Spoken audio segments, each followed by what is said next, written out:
Phil Mackey, Brandon Warne, 1500ESPN.com, hanging out in the studio here. We were going to do a video at Target Field, but we didn't have ski masks to put on because it was freezing cold outside. The weather gets a little warmer this weekend with Texas coming to town, and the Twins right now, I know they lost the nightcap of the day-night doubleheader yesterday, but 9-8 on the season, and the best start we've seen since 2010. Certainly no reason to be parading around and looking at a playoff push at this point, but a good start for the Twins. What have you seen early on? Well, yeah, and I think I saw somewhere that when they had 9 wins last year, they had 24 losses, so you're talking about a much better start. Basically, the pitching is carrying the hitting right now a little more than we would have expected at this point. The hitting is going to come around. They're taking a ton of walks. They're starting to get the extra base hits coming here, and you're starting to see guys who maybe weren't expected to do as much hitting, like Eduardo Escobar, even Pedro Flormon. Brian Dozier's bat starting to come around. Joe Mauer's been awesome, and I think you're going to see Justin Morneau's bat wake up here in a little bit as his pitch selection develops a little bit. He's going to be a guy that's going to be a pivotal part this year because they got to decide what they're going to do with him long term. Yeah, Morneau hit a ball hard at the end of the game, maybe even the last out of the game, or in the last inning, hit a ball hard to opposite field. Aaron Hicks has been the most bizarre hitter maybe in baseball through the first 3 weeks of the season. 4 hits in the first 3 weeks, more than 60 plate appearances, but he's tied for the team lead in walks with 11. And if you look at the last week or so, I know the Twins have had some rainouts and some weather delaying and postponing games, but Aaron Hicks has one of the best walk rates in baseball the last 2 weeks, and he's also getting on base at about a 500 clip in his last 5 games. But it seems like whenever there's a 3-1 count or a spot where you'd look for him to sit on a fastball and drive it, he's not really doing that. So he's taking pitches, drawing walks, getting on base lately, but not able to square up pitches. What are you seeing from Aaron Hicks early on? I think you're starting to see that scouting report of him being passive in the minors maybe coming to fruition. He's number 2 in the last week in walk rate to A.J. Ellis of the Dodgers. Number 1 if you go back 2 weeks. Great on-base percentage if you isolate that from his batting average and slugging percentage because he hasn't had an extra base hit maybe all season.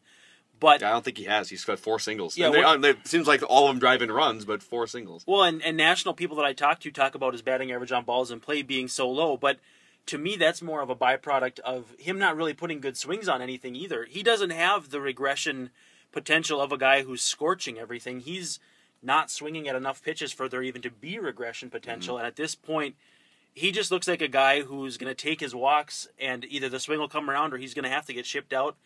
But he still doesn't entirely look comfortable in his own skin up there. Yeah, he has seen more 3-1 counts than any hitter on the Twins roster, but he's only swung, I believe it's 10 3-1 counts.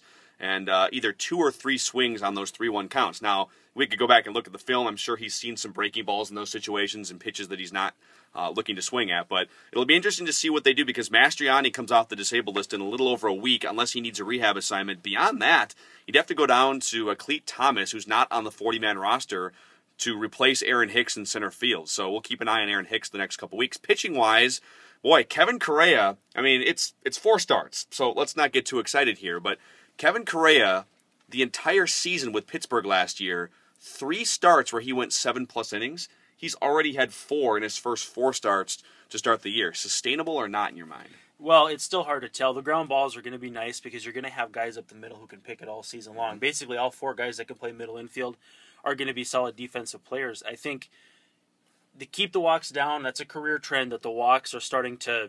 He's getting down into the 1s. He started in the 4s as a guy in San Diego. As far as walks per 9, you're walks saying, per right? 9 yeah. In San Diego and San Francisco. The walks were a lot higher. The strikeouts were a little better. Obviously, you switch leagues, you're going to expect a little bit of a tumble there for the strikeout potential. But he's basically a guy where they're going to get what they paid for. And to put that into frame, $5 million doesn't buy you basically anything on the free agent market when it comes to starting pitching.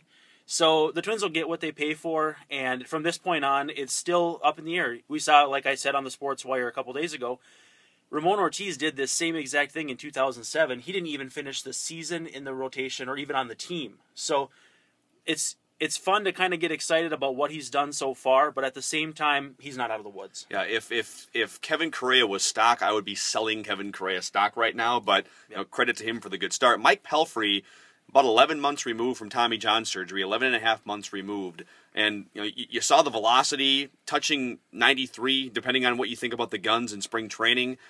He's within about 1 mile per hour of his career average. So it doesn't seem like it's velocity with Mike Pelfrey, who's really struggled in the first few starts here.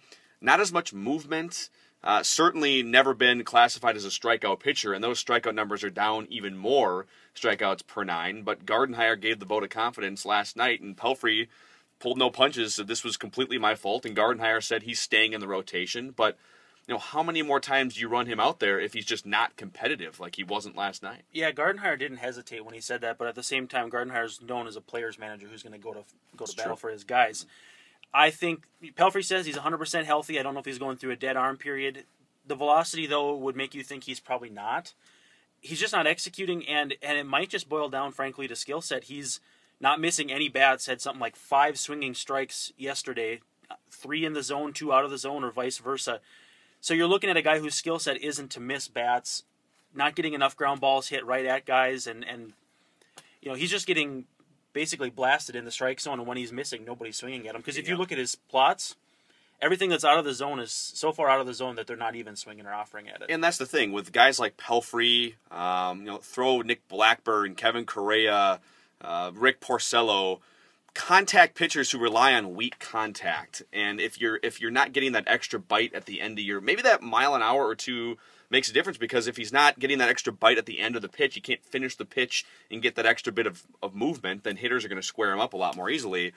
Eduardo Escobar has shown really very little track record at any level, including his 100-plus trips to the plate in Chicago last year, being an offensive threat. But if I'm managing this team right now, and the hot start he's off to, the damage he can do on the base pass, and the fact that he can maybe be your best fielder at every infield position, I think it's time to find some more regular playing time for Eduardo Escobar. He might be the best fielder on the team, if you ask me. And he kind of strikes you as a savant. He's in the clubhouse. He's real unassuming. He's about 5'0", and basically wherever they put him out there, he looks great. He was in left field in a pinch one time last week and had that missile to second. He fired it to second from left field.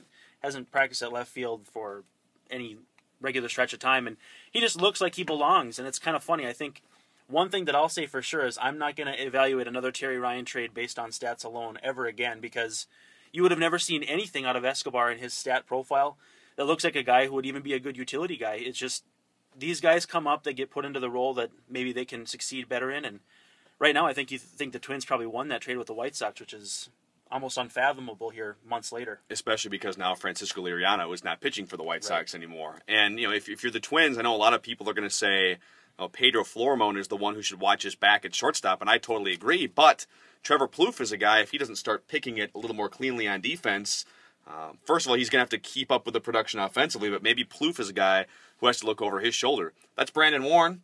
I'm Phil Mackey. Take a look at our stuff on a regular basis. 1500ESPN.com Twins coverage. We'll catch you maybe in another video this weekend when it's 70 degrees and sunny at Target Field. Much nicer. See you next time.